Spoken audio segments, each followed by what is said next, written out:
have a way of starting what I want to share, which is really comes from a place of total sensory recall. And sharing this for me is sometimes a little hard because it brings me back to a place that I was entirely devoid of sensation.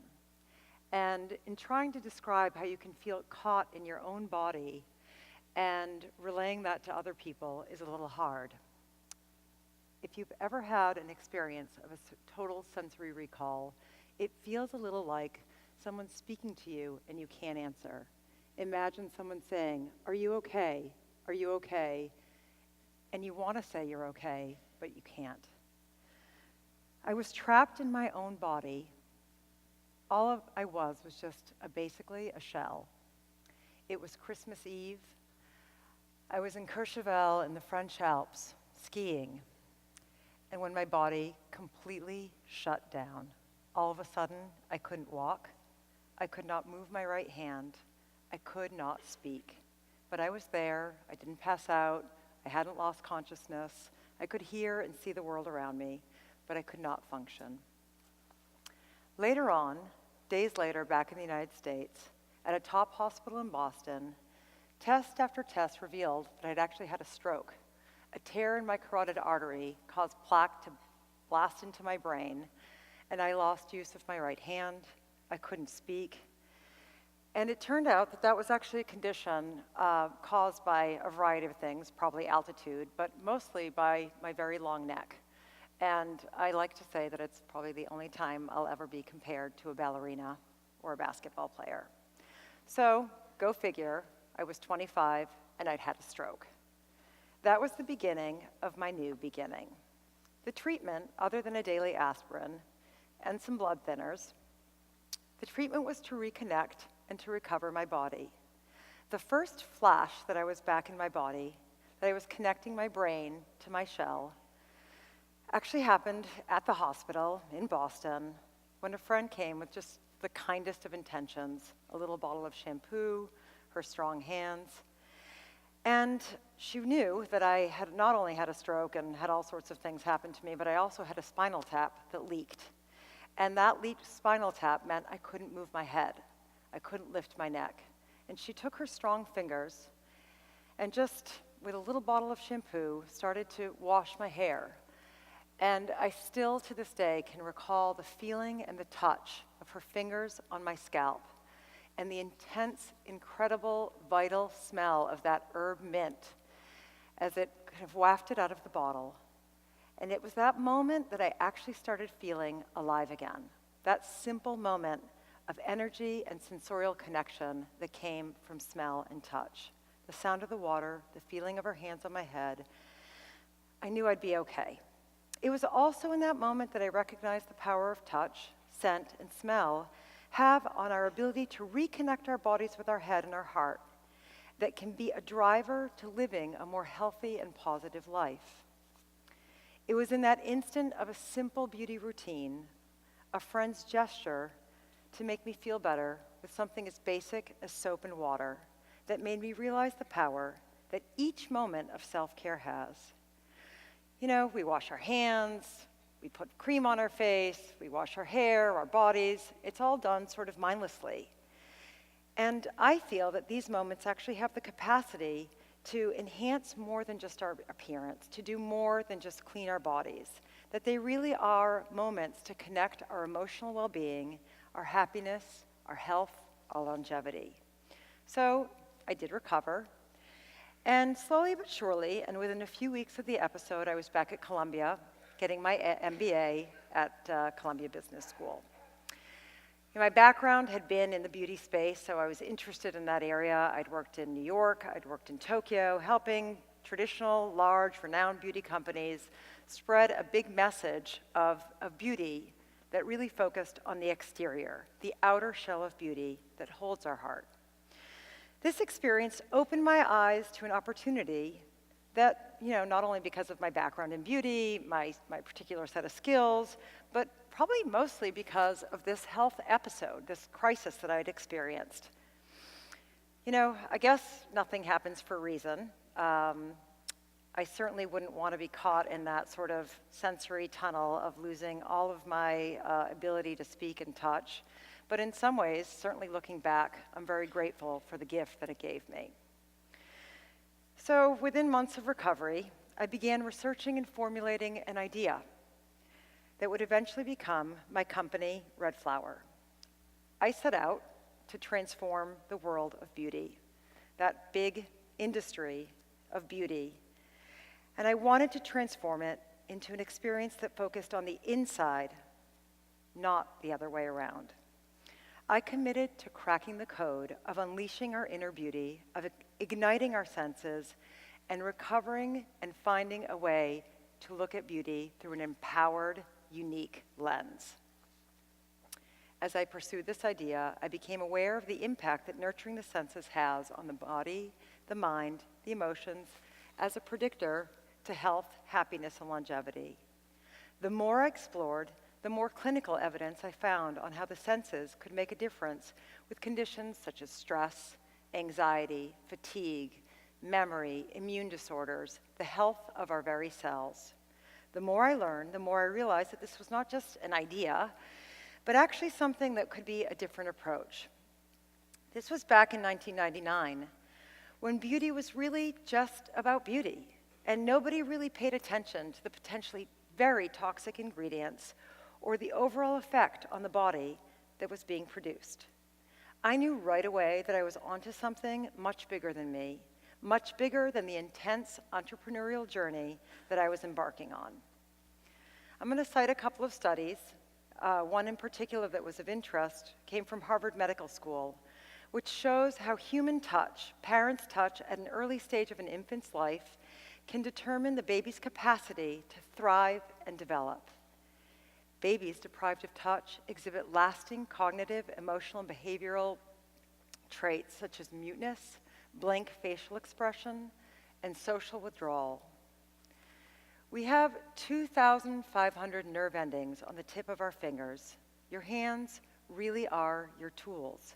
Your fingertips, those 2,500 feeling receptors per every square centimeter, are the densest areas of receptors in your whole body.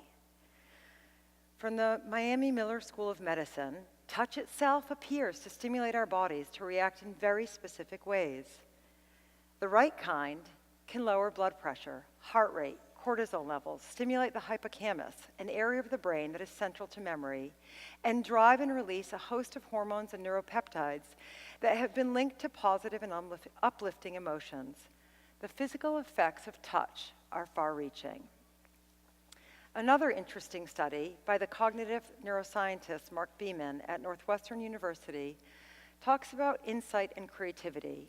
How do we get to that eureka moment, that place where everything all of a sudden has a solution? Working tirelessly for years on seemingly unresolvable problems, the solution comes not when focused on the problem itself, but while showering. So I was very excited when I read that. Indeed, it's become a fact that humans get to creative solutions to difficult problems not when they're sitting and trying relentlessly to figure it out, but actually, the argument is that when we are looking for a creative solution, we need the brain to relax and to generate the pathways of connection and creativity that will lead to our answer. The shower moment, as I like to think about it, is an example of a daily activity that can become an oasis to our crazy day, the moment when everything aligns, and we sometimes find the answer to our most challenging and difficult problems, even as some Nobel Prize winners have. And if that's not enough to get you to want to go into warm water, another recent study found that an hour-long hot bath, I know that sounds like a long time, has as much ability to reduce the inflammatory effect and burn calories as a half-hour walk. To me, hour, half hour, kind of balances out.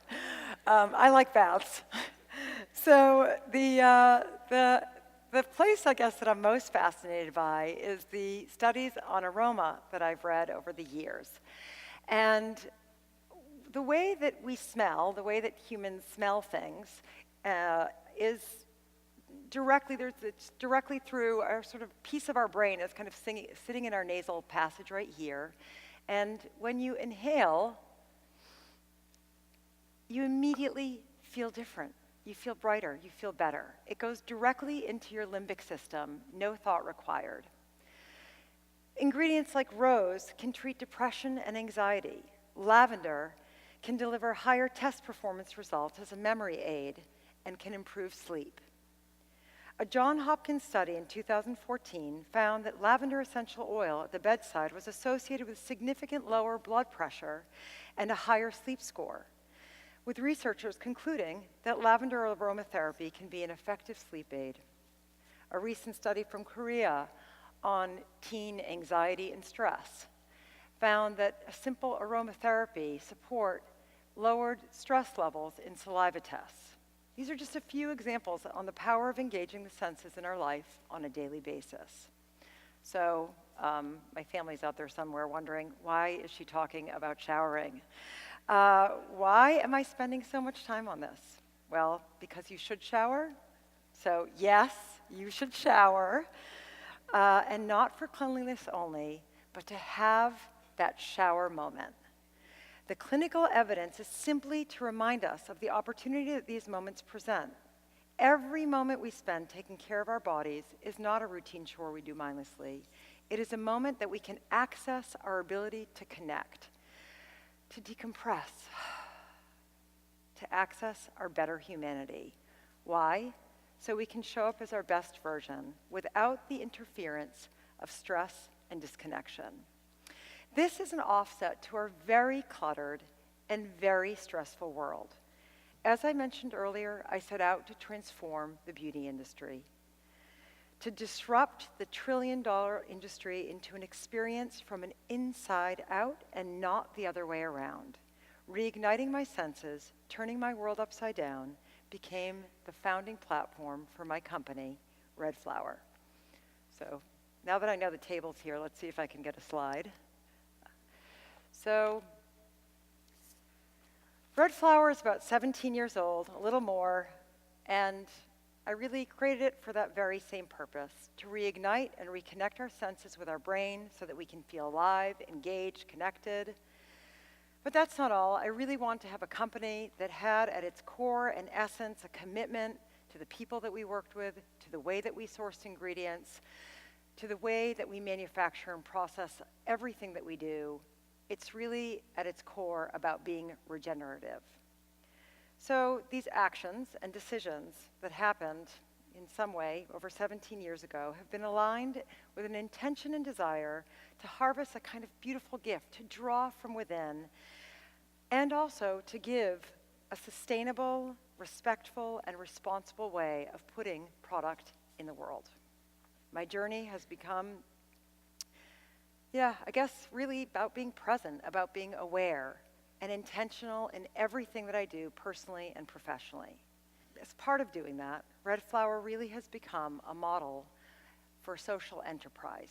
There was not, when I started this, there was no such thing in the beauty space as a social enterprise. My clear intention and commitment led the way. I said yes to an idea, and I knew that I could have a possibility to positively impact many people's lives. And this idea is still at the core of my company and in my being. I'll never forget the day that I was sitting at my desk and I received an envelope in the mail. It's just, even that alone is exciting. A real mail, not an email, a handwritten letter from an Army GI named James, who had found a bottle of Red Flower shampoo in a communal base in Afghanistan. And in his letter, he writes, "To whomever reads this, please make sure it makes it to the relevant people. I'm the world's worst thanker, but I need to take a moment to thank you. The first time I used Red Flower was in Afghanistan, summer of 2011. I was flown to Kabul to pick up some supplies and ran out of shampoo. I found a little bottle of Red Flower Moonflower shampoo in a communal bathroom. It looked like a hotel shampoo bottle left behind by someone, and I unscrupulously used it. I don't think I have ever given a thought to shampoo in my life, but For a moment, I was transported from that dusty, grim desert of a war to a civilized place. I looked you up and placed an order a few days later. In that order, I received a little something extra. I don't know if it was intentional or not, but it meant something to me. Silly, I know, but those small things, something civilized in a savage place, really make an impact. I'm a devotee since then, as is my wife. I have spent 20 months there in the past 3 years, and finally getting around to saying thank you. Sincerely thanks, James. Today, I invite you to connect to your senses, to reclaim your beauty, your sense of smell, your caring touch, the essence of your life, and to awaken your journey, maybe even an idea on how you can impact the world as an entrepreneur. If that's your path, but if nothing else, I invite you to slow down and take a shower. Thank you.